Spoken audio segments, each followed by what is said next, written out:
This is Haymaker Combat Sports. Hear it here, coming straight from the source. Only with the real, they ain't here to dress it up. Sweet science, MMA, you can get it all from us. Trust, 5 stars cause it's lava.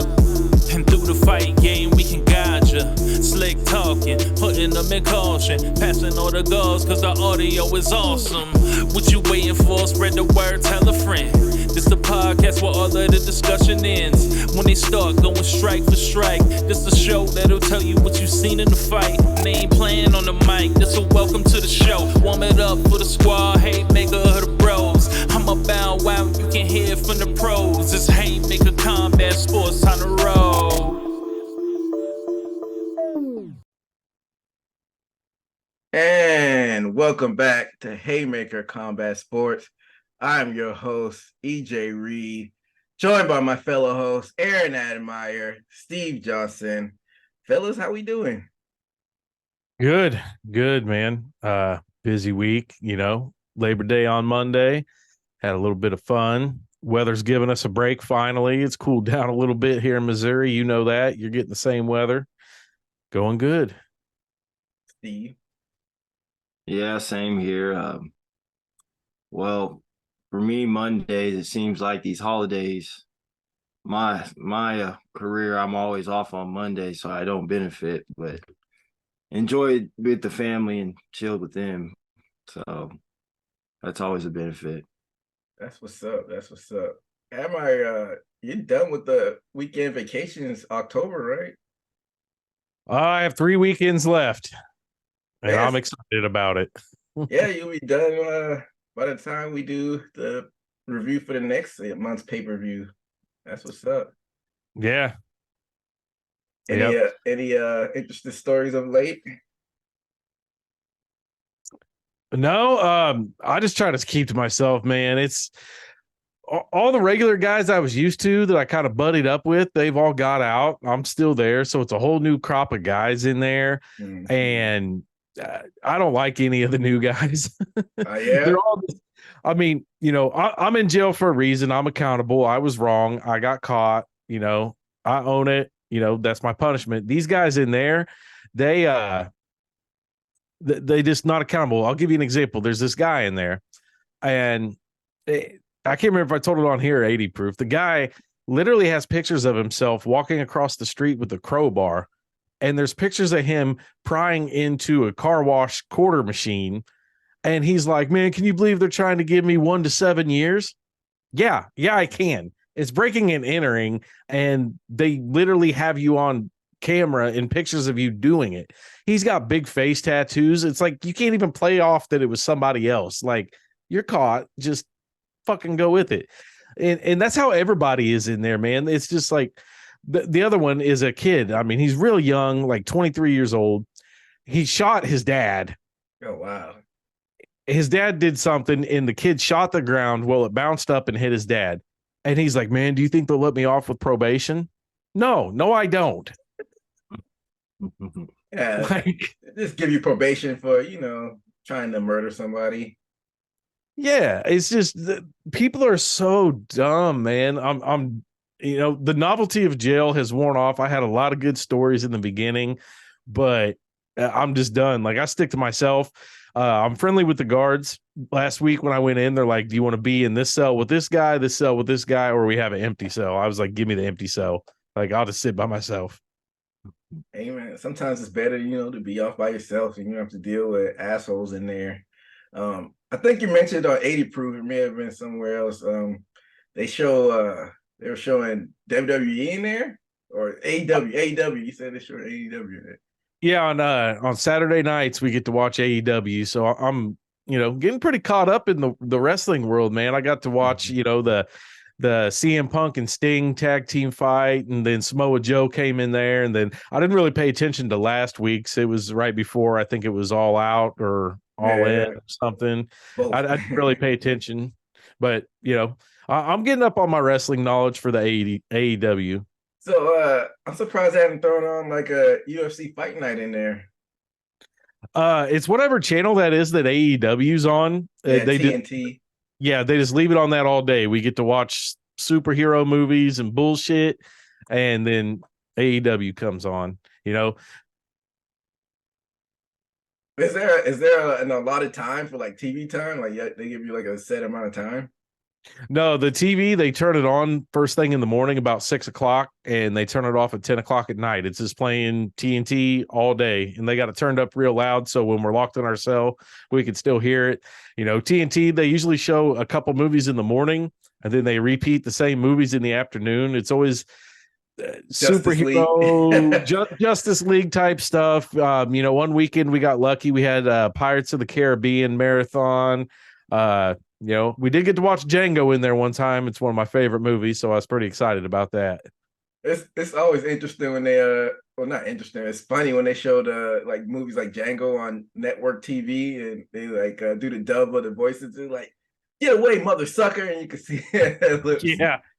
Yeah, there's a lot of that in Django. A lot of dubbing and voiceovers. You know, that one wasn't really made for TV, and they really got to cut it down. A bunch of ninjas in that movie, probably. Yeah. That's funny. Yeah, man, I'm back in South Carolina for the week. You know, I got a small business that I have, and I do the taxes here with one of my buddies. And you know, it's always interesting going back to like your hometown for the week, and you see like all the stuff has changed, and it's always new stuff. And you're like, man, where did this come from? Like, it's always interesting, and it's always nice to have the beach as well. So. It's a lot hotter than it is in Missouri, though, man. That humidity. Like I never. Yeah, go ahead, Aaron. Yeah. One of my guys that I work with, he's located out east there, and he's like, "God damn, it's hot." And I was like, "Yep, we just had that a couple days ago. It's making its way over there, so I bet it is hot out there." Like growing up, I never really felt the humidity like that, I guess because I was, you know, accustomed to it. But then, you know, been in the Midwest for a while, and I moved back. I'm like, man, this is pretty sticky, man. You got to stay, you know, inside with the AC or you'll die, literally. Yeah. But yeah, let's get into it, guys. Like we always do with these preview shows, before we get into the actual card, let's go around and talk about stories inside or outside of the cage. And I'll kick it off. This one is MMA adjacent because it's dealing with a fight that's happening in boxing, but it's an MMA guy. I don't know if we talked about this before. Dillon Danis and Logan Paul got a fight coming up. And there's been a lot of back and forth between the two, mostly Dillon Danis. And people feel like he's been kind of going below the belt with this promotion of the fight. He's been going back and forth between Logan Paul's fiance, Nina Agdal. I'm hoping I'm pronouncing that correctly. I think she's Sports Illustrated or Victoria's Secret, one of those modeling platforms. But he's been posting things about her being with other guys and whatnot and all that hoopla. And a recent story from this little saga is that Nina, she just sued Dillon Danis. According to TMZ, the lawsuit claims that Danis has posted despicable things about her more than 250 times since his fight with Paul got announced. And she's seeking unspecified damages plus at least $150,000 per violation of the federal law prohibiting the sharing of intimate images. So, fellas, what do y'all think about this whole hoopla? Man, I've been trying to keep up with it. There's so much shit going on. I mean, Dillon Danis, I want to start off with, for those that might not know who he is, he's fought Bellator twice, undefeated as an MMA fighter, 2 fights, friends with McGregor. And I believe, you can correct me if I'm wrong, isn't that who Khabib, like, Superfly snooked off the top rope after the McGregor fight? Yeah, Danis was definitely actor involved in that whole, you know, melee. Yeah, so that's where a lot of people will know him from is, you know, Khabib jumped out of the cage onto him. But, I mean, I didn't know this guy could shit talk like that. I mean, it's kind of impressive. He might be taking a little bit too far, but it's really entertaining. If he would stick to going after Paul, I would be okay with it. But really going after this girl, like digging, I think one of the pictures that he posted was like over 10 years old, and it was kind of a third party stolen picture. You know, it wasn't something that she released, and I think that's what the lawsuit's over. So he should probably chill on that. Hold on. What was this third party photo? I don't know if I viewed it yet. I haven't seen it, but I read about it. Basically, what I read is he shared a sexually explicit picture that the girl took over 10 years ago with a third party. I don't know what that means. I don't know if the third party obtained it illegally or through hacking or something, or if she really did the picture with a different company. But you know, he posted it, and it's a really old picture. I mean, going back 10 years to dig up dirt on somebody and to talk shit. I don't know if it'll hold up in court. I'm not a lawyer, but if it's a public picture, it's a public picture. You can share it. I mean, there's nothing illegal about that. But if it was a copywritten or something that wasn't supposed to be released to the public, that could be some kind of slander, maybe even in the revenge porn type category. So I'm not sure, but it's entertaining to say the least. It's bringing a lot of attention to this fight. What do you think about this whole hoopla, Steve? Yeah, it may have been too low, you know, bringing a female to your opponent who has nothing to do with it. But I think fighters have done that, brought up dirt. But I think the dirty thing is he actually had explicit pictures that he was actually with her with. And I think that's where people like, hey, that's too across the line. I understand pulling up a picture that publicly she done is like, hey, she put herself out there. But if he's bringing private, previous relationship, private pictures, I think that's a no-no to some sort. So in the law. So like I say, they may have a legitimate case.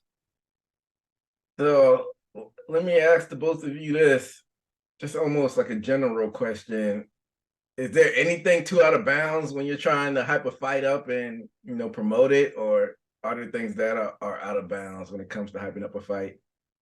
I mean, you really should leave kids out of it. I know people have tried to do it. I think Tony Ferguson that we talk about brought kids into it before. I think Eddie Alvarez did against McGregor a little bit. There's been a lot of instances. I think kids should always be left out of it. They have, you know, no choice of it. They didn't pick their parents. They didn't pick their dad to be an MMA fighter or be an asshole or whatever. So leave the kids out of it. The wives, probably along that same line, should be left out of it.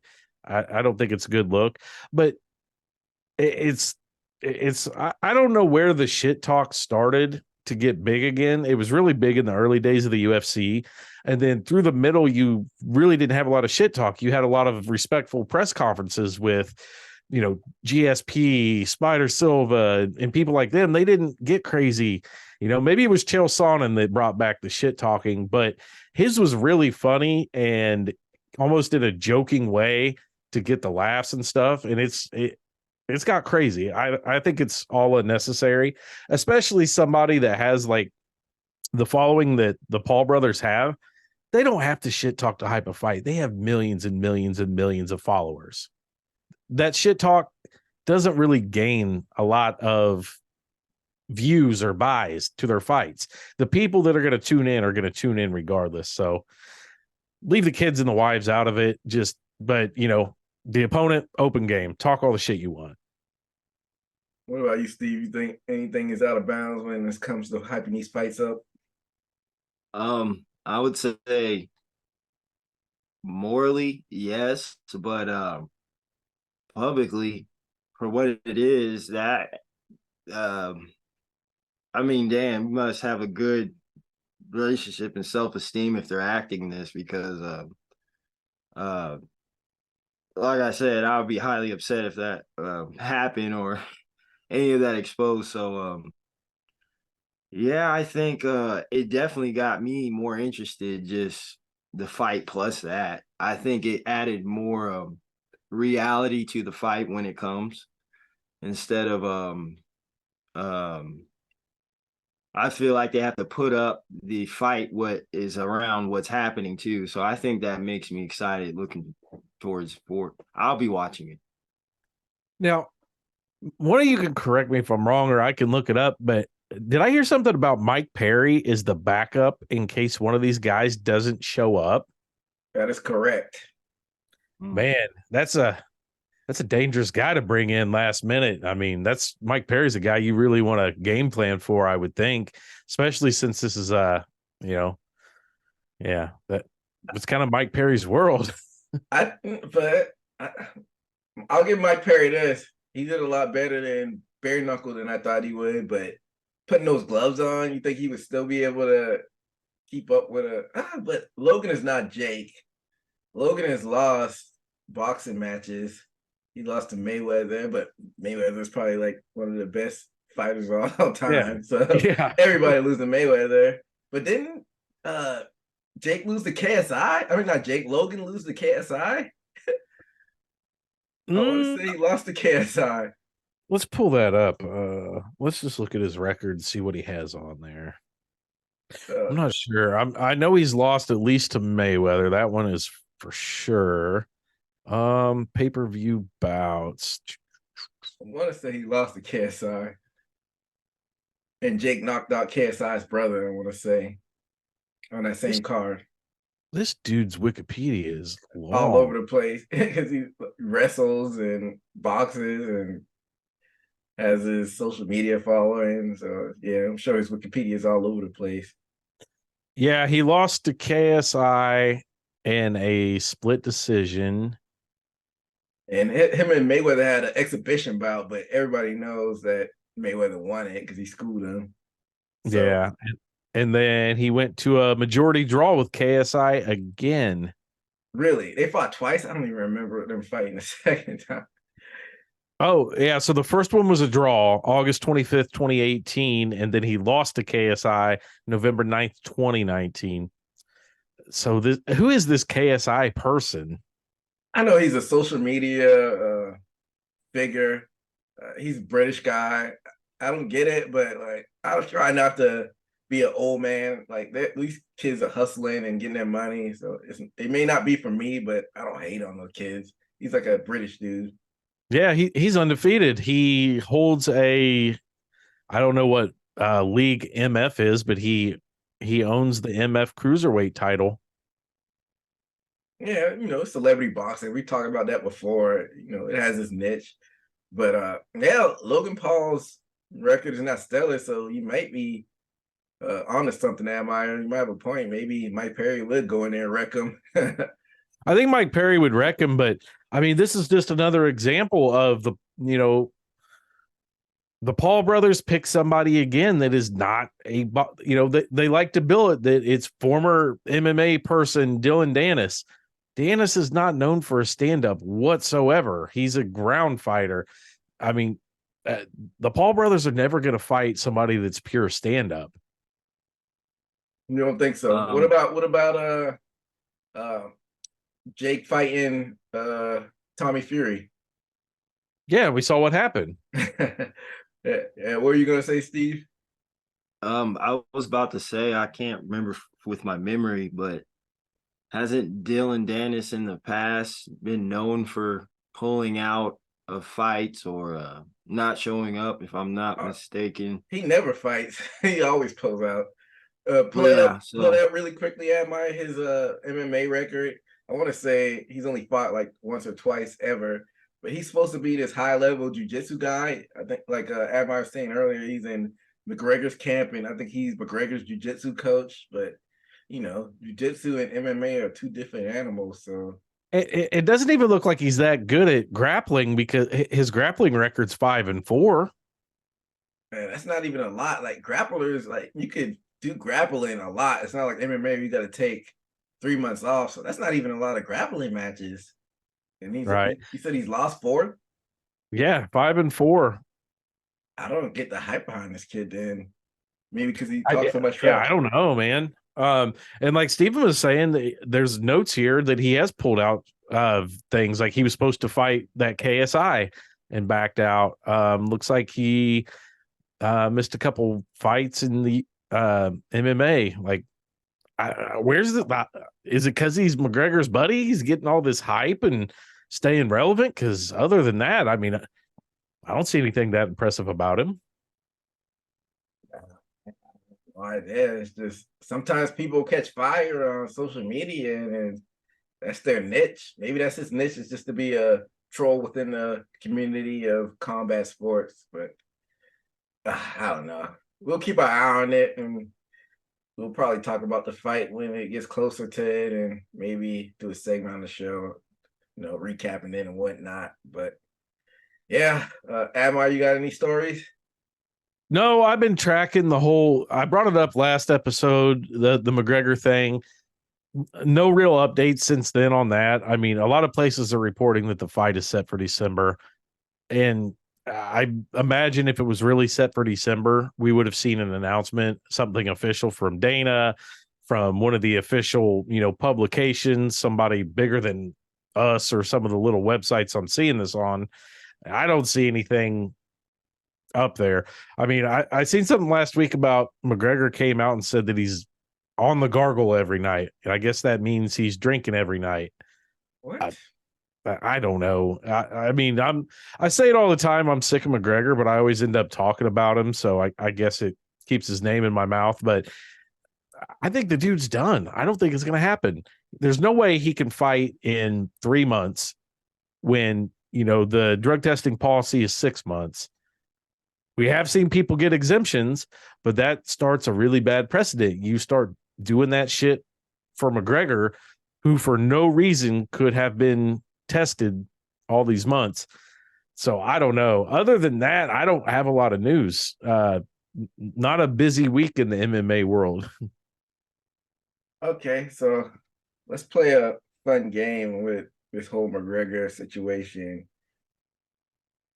Over or under him fighting 2.5 fights in the UFC? 2.5 more fights? Yeah, over or under? Under. There's no way. Okay, so you say he fights 2 fights or less. How about you, Steve? Over or under 2.5 fights in the UFC for Conor McGregor? Man, that's a two-way street. I say if he loses, it's 1. Oh, okay. Then, yeah. Okay. So here's the second part of this game. Who do you think will be his final opponents in the UFC? I'll start off for you, Admire. His final opponents in the UFC. He's the Gaethje fight. He's got to have Gaethje. Okay. He ain't shit without that. But then he's got to go out with a win. So the UFC is going to feed him somebody with a big name, but a lot of losses. Tony Ferguson. Oh, that'd be a good way to throw him up a soft layup and get that easy win. Shit, they did it with Donald Cerrone. True. Steve, who do you think will be his final opponents in the UFC? Man, if he loses devastatingly with Chandler, it'd be Chandler. But I definitely agree with Admire with Gaethje. Okay, Gaethje. And you think it'll be Chandler, then Gaethje, and then that's it for him? Definitely. I can't see any matchup in lightweight, or he would associate to get a good startup or a fire lit under a good fight. Okay. I can't see the Chandler fight. I think McGregor does not want that fight. That's why it hasn't been booked. That's why it hasn't happened. I mean, Chandler, yeah, he's pretty inconsistent, but he's also a badass fighter, and he's everything that McGregor isn't good at. I mean, Chandler's going to take him down just over and over and over. I don't think McGregor wants that fight, so I don't think that fight will ever happen. Yeah, I mean, seems like some of it is on his own doing that this fight is not happening, but it may be on account that, like you said, he may be ducking it. I don't know why he's not in the testing pool, but like you were talking about earlier, there are exemptions, but that doesn't set a good precedent when it comes to the future. So who knows what And happened? I mean, we know McGregor's one of the highest paid athletes, probably the highest paid person on the UFC roster. I I don't know what his most recent payouts were. I'm just going to throw out a number, 10 million. Let's say he gets 10 million for a fight. Whether you're scared of somebody or not, you're still going to fight them for $10 million. I'll fight Mike Tyson for $10 million. Like, so I don't know what's keeping him from it. He's probably not training, man. Like you said, he said he's been admitting to drinking. And MMA is a sport where you got to be all in. You can't be halfway in. And, you know, he's burning the candle on both ends with trying to be a party guy and a promoter for all his businesses and being here and there. And then he's in Vegas and also in Ireland. And that takes a toll on your body, man. You got to be dedicated when you're training for combat. So, yeah, I don't know what the guy's doing. He's just made too much money at this point. Yeah. But the last guy I seen halfway in, halfway out was BJ Penn, and it did not end well for him. Oh, man. He got a little bit too much rope when it came to the UFC, you know, letting him fight, because he should have got cut a long time from when he did. I think he went on like a ridiculous losing streak. He lost like 8 fights in a row or something crazy like that. Yeah, I'm pulling it up now. I want to say it was 8 fights. I looked it up before. It was pretty rough. And he was like an absolute legend in his his heyday, his prime. Yeah, his last 8 fights were 7 losses and a draw. Man, it was terrible. And I remember, man, when he had those fights with GSP, those were like dream matches. And he lost both of them, of course. But I mean, BJ Penn was that guy in lightweight. He was like, he was almost like the GSP of lightweight, but then he kind of tarnished his image when he lost all those fights. So I don't think people put BJ Penn in that same light with GSP nowadays. Are you talking about? No, I mean, in his time, I mean, BJ Penn was, I mean, it looked like he was going to be a Hall of Famer, and he just, he lost all that motivation and just on the downhill. I mean, he lost to GSP in like 2009, and then he lost them 2 back-to-back to Frankie Edgar, and then really didn't have much after that. He beat Matt Hughes, but didn't go on to win anything else. Yeah. But back to the original topic. My prediction is Conor McGregor will fight 3 more fights in the UFC. I think he probably will do the Chandler fight. He'll probably lose that one. Instead of Gaethje, I think he's going to try to run back that Poirier fight just because he's not satisfied on the way the last one ended with his leg break. So I think he'll try to run that back for a 4th fight. He'll probably lose that one. And then I think he'll finally try to, you know, get that Diaz fight for his last fight in the UFC. And that'll be it for him. Yeah, I was going to say that one, but the only reason I don't think that happens is Conor's still in the UFC and Diaz is not anymore. Diaz can ask anything he wants if they want to make that fight. And I don't think that they will ever come to agreement. Like the UFC negotiating with the Diaz brothers has never went good, Nate or Nick. They would have to pay a lot of money to get Nate back. Yeah. But I think he said he wanted to go back to the UFC at one point. So now that he got that bag from boxing, I think he'd be able to, you know, put his ego to the side and play ball with the UFC. Yeah. As far as the money goes, he's got more cachet than Nick. You know, Nick's stock is all the way down the drain from his recent fight. So, yeah, I don't know. Like you said, when it comes to the contract negotiations, never know what the Diaz brothers will, you know, try to pull. You know, one day they want to fight, the other day they don't want to fight. So it'll be interesting. Steve, you got any stories? No, not off the top of my mind. Other than just what I know, it caught under my radar is Dos Anjos and um Werdum. Mm-hmm. They got a boxing match, if I believe, coming up. Hold up. Fabricio Rafael, Werdum, Rafael dos Anjos? not Rafael.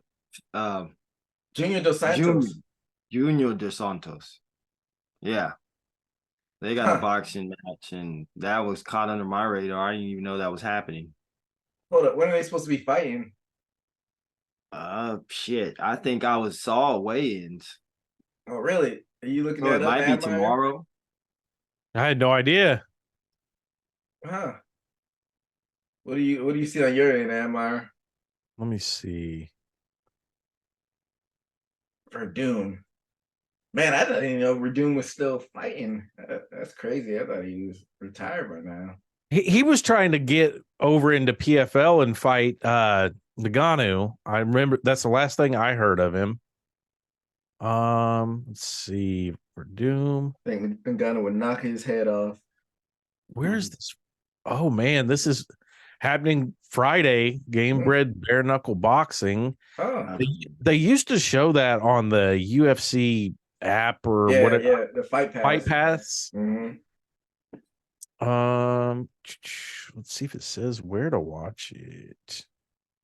I don't see anything about it being on there, but that'd be kind of cool to watch. Junior Dos Santos has heavy hands and a great boxer. Verdum really upped his boxing game late in his career too.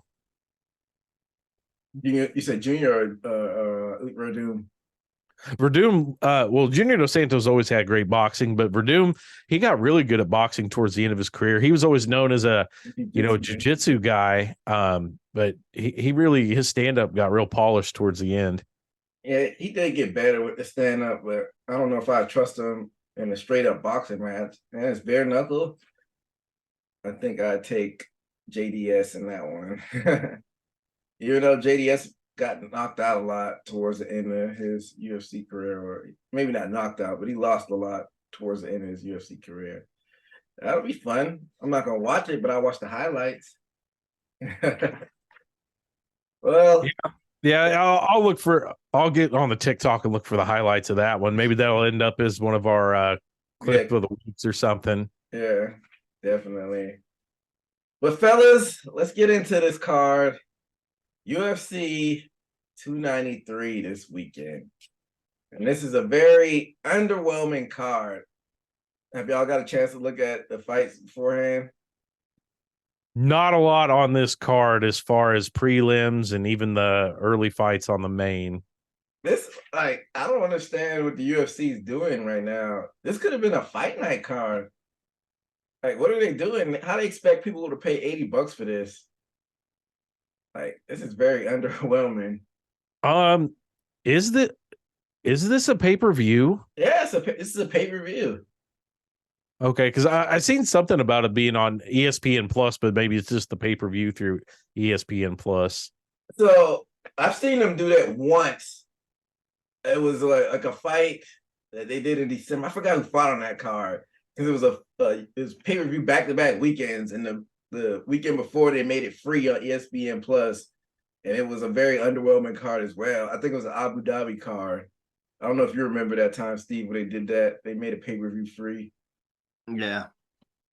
I can't remember which one. That's what they should have did that for this card, man, because this is not good. Seems like they would lose in money, for people to pay pay-per-view for this.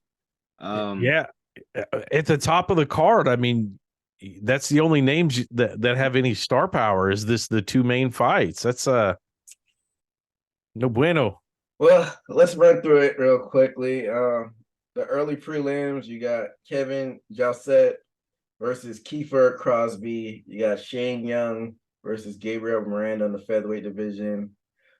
Mike Mathinta versus Charlie Raddick on the early prelims. And then for the preliminary cards, you got Nasrat Haqparast versus Landon Quinones. You got Jamie Malarkey versus John Madark. My bad. Mike Desi, tongue tie. My bad.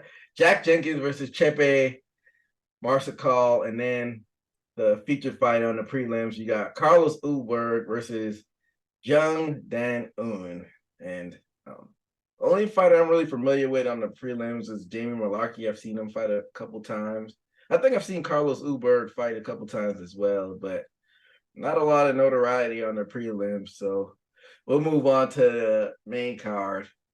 Kicking off the card, we got Tyson Pedro versus Anton Turkalj in the light heavyweight division. So no Jay with us this week. I'm not too familiar with either one of these fighters, so we're gonna do the predictions like we always do.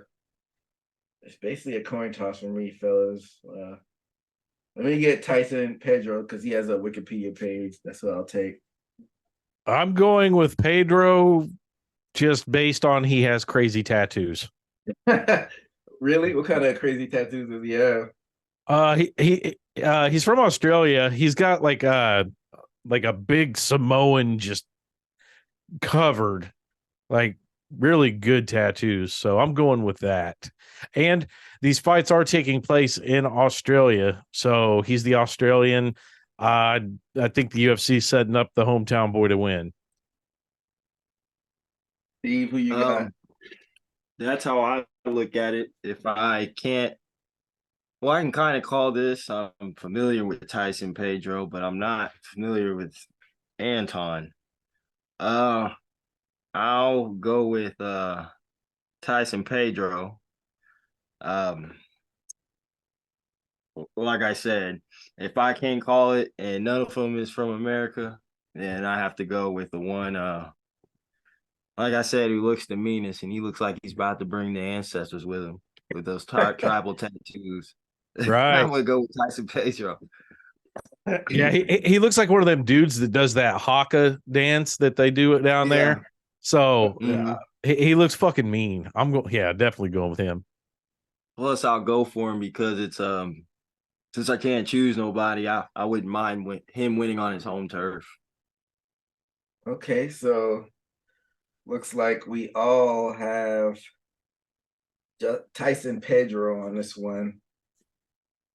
All right. So the next fight in the heavyweight division, we got Justin Tafa versus Austin Lane. And this is a rematch from a fight they just had not too long ago where it ended up in a no contest because Austin Lane accidentally poked Justin Tafa in the eye. So, who am I going to pick with this fight?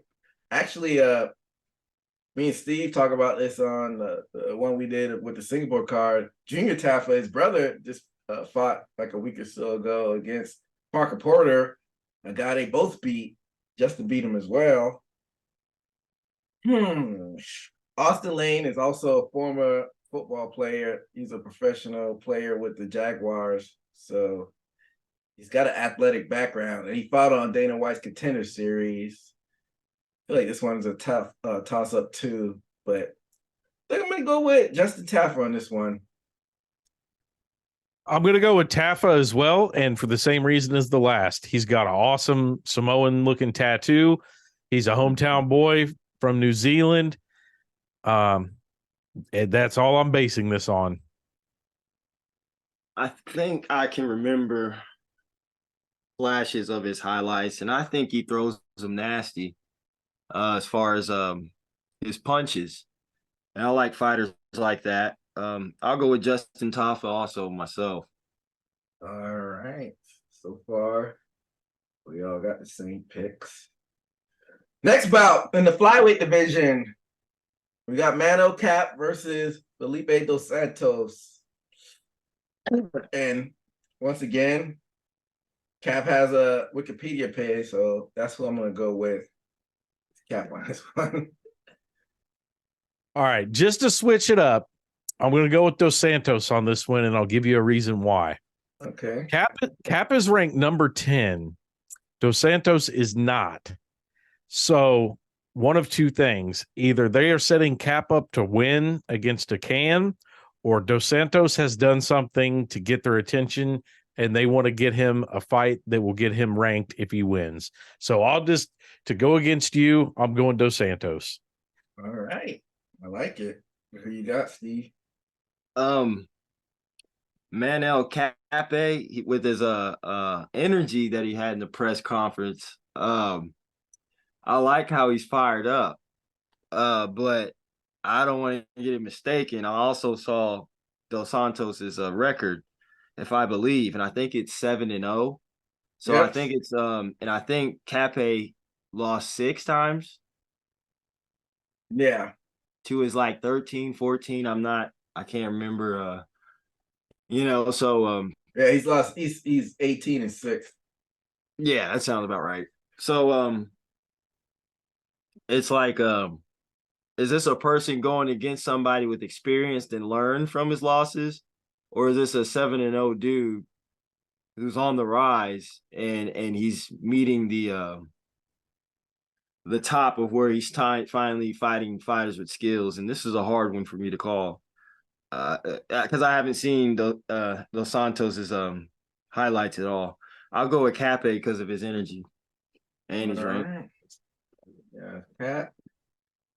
And our co-main event, we know these guys. We got Tai Tuivasa versus Alexander Volkov in the heavyweight division.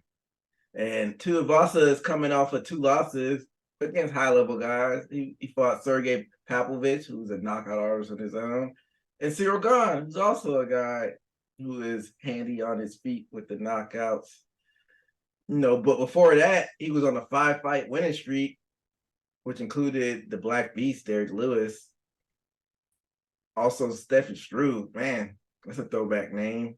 I feel like Stephen Struve's been retired for a while, but this fight happened back in 2020. I feel like he was retired before the pandemic. But man, I was like, damn, I didn't know he fought that recently. I thought he was done in like 2018 or something. Yeah, I thought he was like done around that time, but time flies. Tuivasa also has a win over Greg Hardy. We saw how that career ended up, but we go to Volkov. Volkov coming off of 2 wins in a row. He's been like a fighter like you think is going to take that next step, but he never does. He's a former Bellator champion, and he went on a little win-loss streak before these last 2 wins.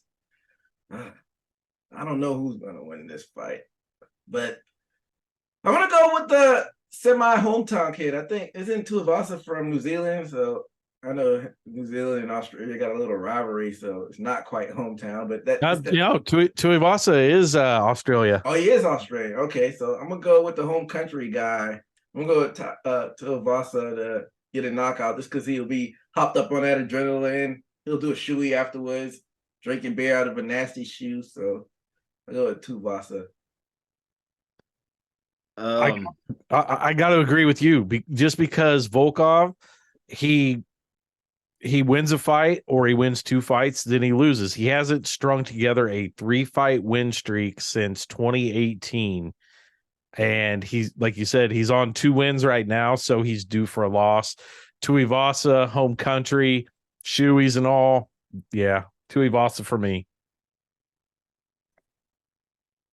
Same here because although for what it was, Tuivasa, he stayed in there with Cyril Gane. And not only Cyril Gane is a more muscle mass than Volkov, he was able to stay in there and get a few hits for how long he did last. And I don't think Volkov has twitch fiber muscles like Cyril Gane to get those swift kicks to the body to hurt him in the body, or the punching. I think Tuivasa has the durability to take them shots, get in, and like you said, he even caught Cyril Gane. And I think if he catches Volkov, it might be a lot more devastating. Although I think Volkov, the last fight I seen him in, I think he has a massive head. So I don't know. I'll go with Tuivasa. All right, we all got Tai Tuivasa on there. is winning the fight, and that'll take us to the main event in the middleweight division for the middleweight championship. We got Israel, the last style bender Adesanya versus Sean Strickland for the title in the main event. This is an easy pick for me. I'm gonna go. I'm gonna go with Adesanya by decapitation, third round. It'll be a knockout. Who y'all got? Go ahead, Steven. Oh, definitely Adesanya. I'm just wondering if he just completely destroys him or plays with his food. I think the what's the word? His how dimensional Strickland is. I don't think he'll be able to keep up with the mind games with Adesanya because Strickland mainly uses his hands. He may use little kicks to the leg kicks to off balance and get his position, but I don't see no leg kicks coming from him, and it's too stiff for his trying to keep his Philly shell. I think Adesanya is going to tear him up. Pat Meyer. All right, I'm going to preface this with I 100% think Adesanya is going to win.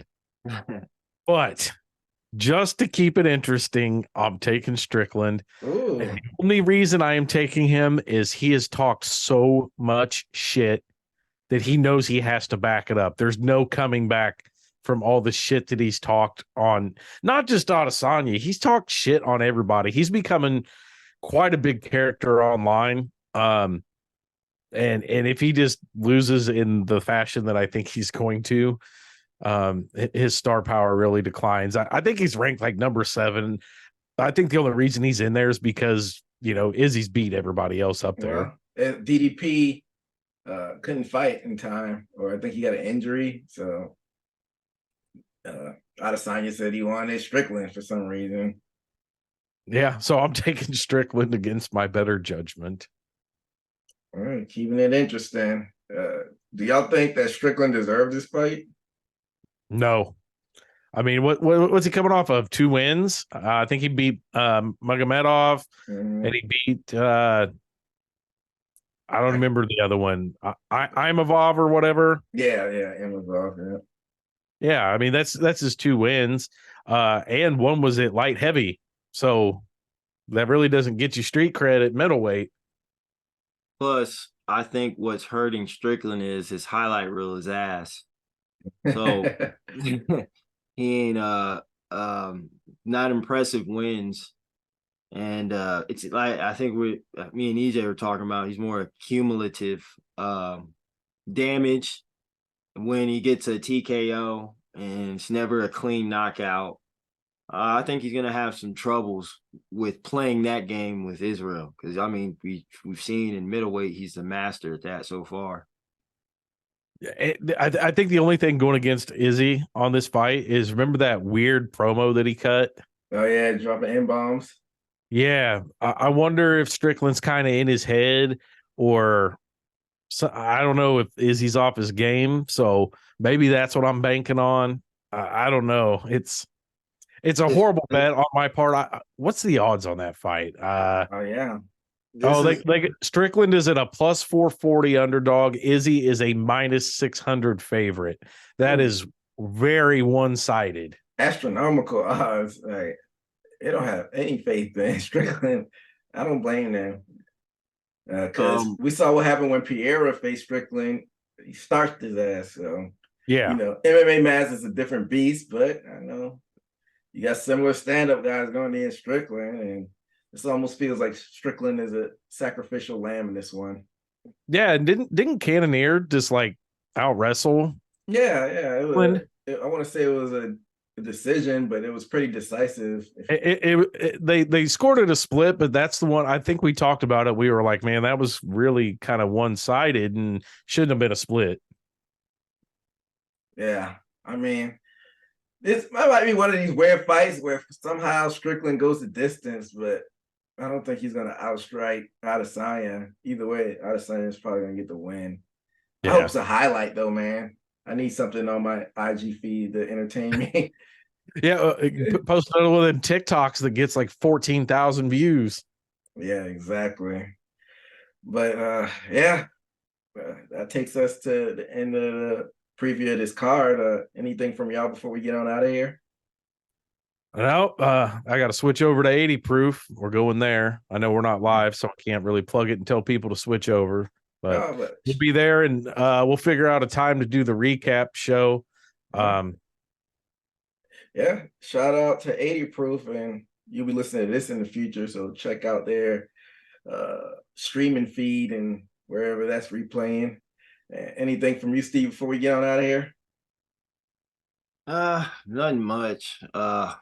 Just to leave off real quick, how Adesanya was acting. I was just about to say, you can't say too much when you actually did it and somebody actually calls you out. Strickland, about his beastie activities. Yeah. We talked about that on the previous episode, but yeah, that was weird. That was weird behavior from Israel. I don't even know what else to say about that. Yeah, so psychologically, I just believe Israel shut up because it was the best thing, because he was a guy. He's just gonna have to prove it in the ring, and that's all I gotta say. Yeah. All right. Yeah. So like what I said earlier, we'll be back for the recap of this weekend's card, and shout out to everybody who's actually buying this card, because you, my friend, are a hardcore fan if you're actually paying for this. But that'll do it for us here at Haymaker Combat Sports. Until next time, be safe out there. Peace.